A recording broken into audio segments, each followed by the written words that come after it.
So put everything under the umbrella of sexual and reproductive health for vulnerable populations.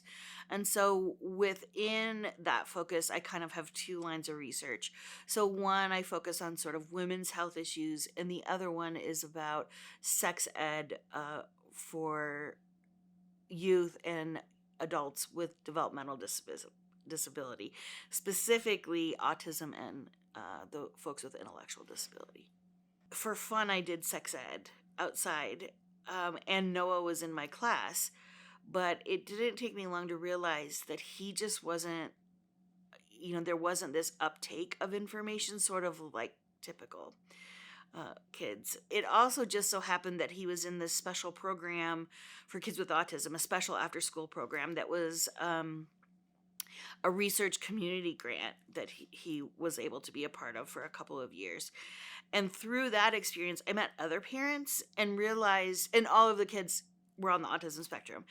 And so we would talk about our struggles and realize that some of the sex ed stuff and just how they perceived themselves and other people, it was just different. And it became clear that they need very tailored approaches to sex education to kind of meet their needs.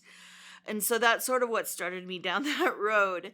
It became also very clear that the people that were more affected in those groups had the least resources. And so I've gone on to do some work regarding community engaged work with adults with intellectual disabilities and their opportunities for sex education, as well as testing curriculum that was specifically developed for folks with developmental disabilities, and then what those potential outcomes of having that resource and experience, how that sort of added to the quality of their life, and how maybe it impacted the safety.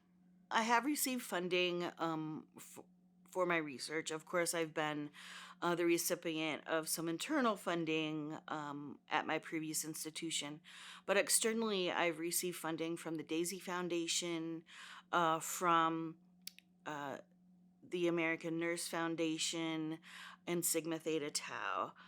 I really want to get into more intervention research, to be able to test interventions and find out the impact that they make in these people's lives, and what outcomes they produce.